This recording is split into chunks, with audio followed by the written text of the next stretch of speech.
اصول تاریخ کی کوئی مستند کتاب علامہ کافی جی کا ایک مختصر رسالہ ہے، المختصر فی علوم التاریخ، المختصر فی علوم التاریخ، علامہ کافی جی، کافی اور جی بلا وجہ۔ اسی طریقے سے علامہ سخاوی کی کتاب ہے الاعلان بالتوبیخ، الاعلان بالتوبیخ لمن ذم التاریخ۔ ٹھیک ہے، ہم عنوان سے آپ سمجھ رہے ہیں کہ کن لوگوں کے لکھی گئی ہے۔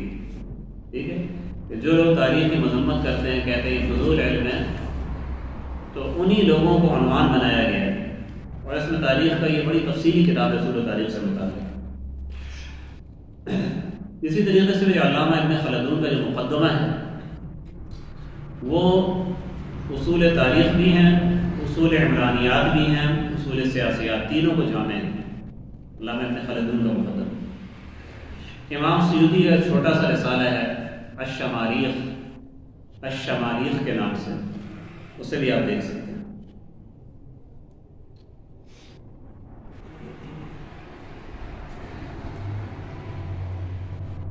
میں آپ کو تاریخ کی چند کتب سے آپ کو تعارف کرا دوں۔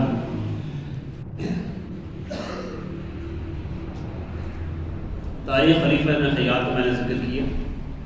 اگر تاریخ آپ پڑھنا چاہتے ہیں، آپ کو مختصر کتاب چاہیے لیکن اس میں اسناد مضبوط ہوں، تو اس میں سب سے اچھی کتاب اور سب سے قدیم کتاب بھی تاریخ خلیفہ ابن خیاط، اس کو آپ اپنے پاس رکھیں، ایک جلد ہے۔ اگر آپ کو فتوحات سے متعلق واقعات آپ چاہتے ہیں، مسلمانوں کی فتوحات، صحابہ کرام کے غزوات، اس کے لیے دو کتابیں بہت اچھی ہیں۔ ایک ہے المغازی، واقدی کی المغازی، اسی طرح واقدی کی فتوح الشام، اسی طریقے سے امام الازدی کی فتوح الشام، یہی نام ہے اس کا، فتوح الشام۔ اور ان سب کی جامع جو کتاب ہے وہ ہے امام بلاذری کی فتوح البلدان، فتوح البلدان۔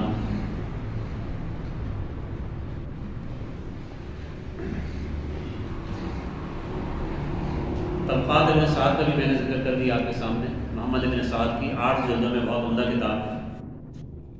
پھر تاریخ طبری آ جاتی ہے، جو سب سے تقریباً ضخیم جامع کتاب ہے۔ بنو عباس کے دور عروج تک کے حالات اس میں آ جاتے ہیں، انبیاء سابقین سے لے کے بنو عباس کے دور عروج۔ اس کے بعد ایک بہت اچھی کتاب امام ابن جوزی کی ہے المنتظم، المنتظم۔ المنتظم تک جو زمانہ ہے نا، بلکہ امام ابن جوزی کا ذکر 6ٹی صدی ہجری کا آخر آپ کہیں، 597 میں ان کی وفات ہے۔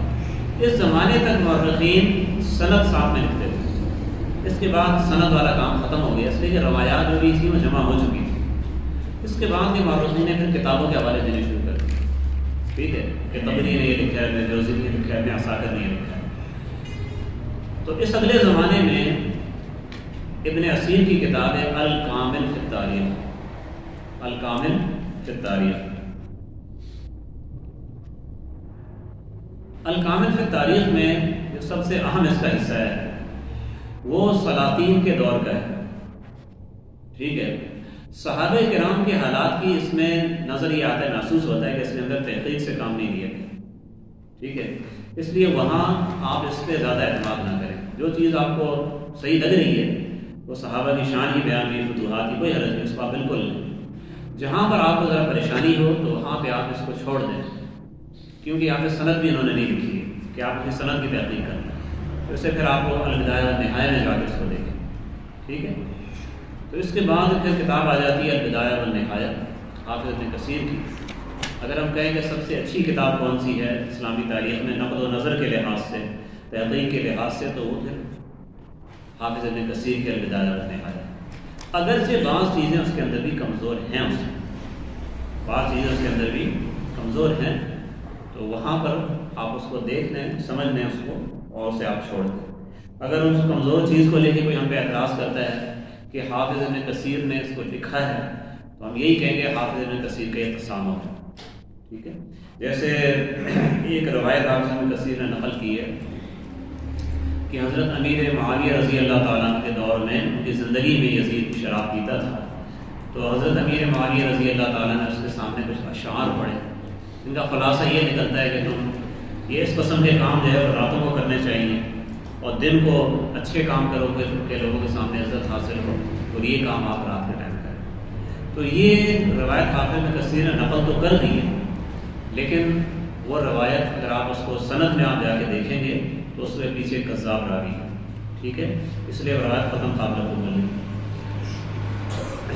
ایک اور بہت عمدہ کتاب ہے، وہ ہے تاریخ الاسلام حافظ ذہبی کی، تاریخ الاسلام حافظ ذہبی کی، بلکہ سب سے بڑی تاریخ کی کتاب یہ ہے، تقریباً 45 جلدوں میں ہے، اور اس میں جو ایک بڑی خوبی یہ ہے کہ ہر زمانے کے رجال کا ذکر بڑی تفصیل سے آ گیا ہے، چاہے وہ حکام ہوں یا چاہے وہ علماء ہوں، محدثین ہوں، راویان حدیث اور راویان تاریخ ہوں۔ آخری بڑی کتاب جو ہمارے سامنے ہے وہ علامہ ابن خلدون کی ہے، دیوان المبتدا والخبر، ٹھیک ہے، جسے تاریخ ابن خلدون کہتے ہیں۔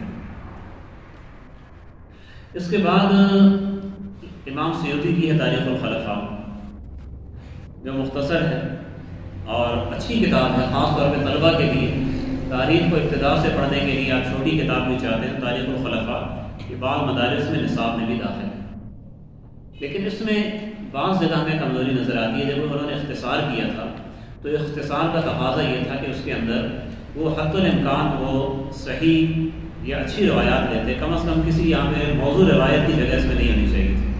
تو لیکن آپ اس میں دیکھتے ہیں جب حضرت عثمان کی شہادت کا واقعہ آتا ہے نا، تو عثمان کی شہادت کا واقعہ تاریخ الخلفاء میں جو مذکور ہے وہ معتمد نہیں ہے، وہ معتمد نہیں ہے، اور وہ پورا واقعہ امام سیوطی نے ایک سند سے نقل کیا ہے، سند بیان کی ہے حضرت سعید بن مسیب کی۔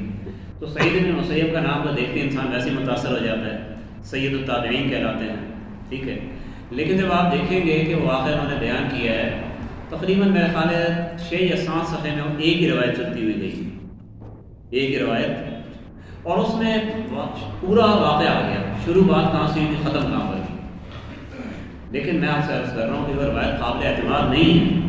حافظ امام سیوطی رحمہ اللہ کا تھوڑا سا جیسے کہتے ہیں نا، اس سے نقد میں وہ تسامح کر جاتے ہیں، بہت زیادہ وسعت آ جاتی ہے، وسعت کے اندر پھر رتبہ یابس جمع ہو جاتا ہے۔ یہ روایت کی جب میں نے اس کو پڑھا میں نے، تو شروع کے اندر اس میں بات ایسی لکھی ہوئی ہے جو نامناسب ہے۔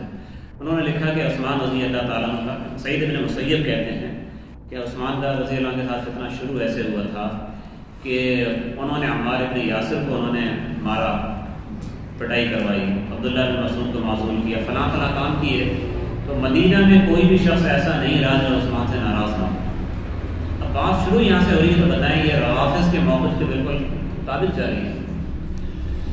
پھر انہوں نے اس میں یہ لکھا، شروع میں بات لکھی کہ عثمان کے بارے میں 3 قسم کے لوگ تھے، ایک انہیں قتل کرنے والے، تو وہ تو مقبول ہیں، گناہ گار ہیں، ایک ان کی مدد کرنے والے، وہ معجور ہیں، انہیں ثواب ملے گا، ایک جنہوں نے نہ ان کے خلاف کچھ کیا نہ مدد کی، تو وہ معذور ہیں۔ تو اس طرح کی بات شروع ہوتی ہے، پھر وہ واقعہ کہ سب لوگ عثمان سے ناراض تھے، پھر اور بھی اس کے اندر کئی ایسی کمزور چیزیں، اگر سے سب باتیں ایسی نہیں غلط ہو، بہت سی باتیں اس کے اندر ایسی ہوں، ٹھیک ہے، لیکن جب آپ مجموعی طور پہ دیکھیں گے تو آپ کو پریشانی ہوگی۔ تو میں نے جب اس کی سند کو میں نے دیکھا تو معلوم ہوا کہ اس روایت کو تو پیچھے سب سے پہلے عمر ابن شبہ نے نقل کیا ہے، جو امام بخاری کے معاصر ہیں، اور نقل کرنے کے فوراً بعد انہوں نے واضح کر دیا تھا کہ یہ روایت ایسی ہے کہ اس میں اختلاط ہے اور اس کے اندر بہت سی مناکیر شامل ہیں۔ پھر اس روایت کو ابن عدی نے الکامل میں نقل کیا اور واضح طور پہ بتا دی کہ یہ روایت جو ہے وہ بازار کے جو ہوتے ہیں نا واعظین، یہ ان سے لی گئی روایت ہے، یہ کسی محدث کی یا پختہ راوی کی روایت نہیں ہے، اور اس کا اصل راوی معلوم بھی نہیں ہے کون سے۔ تو کہنے کا مقصد یہ ہے، صرف آپ کو میں نے بتا دیا کہ کہیں کہیں آپ کو تاریخ الخلفاء کے اندر بھی سخم نظر آئے گا۔ تو میں نے جو دیکھا تاریخ الخلفاء میں ایک مقام مجھے اس کو کمزور لگا، باقی جو کتاب ہے وہ الحمدللہ بہت اچھی ہے، بہت کارآمد ہے۔ میری بات ختم ہوتی ہے، جو میں نے مصنفین اور ان کے کتب کے تعارف کے بارے میں شروع کی تھی، اس سے متعلق سوال تو کریں، یہ تو پھر متفرق سوالات ہیں سامنے، ابھی جو بات ابھی تک ہوئی ہے۔ حضرت جو آپ نے یہ نقل کیا جواب دیتے ہوئے کہ جیسے بھی آپ نے وہ روایت کی بیان کر دی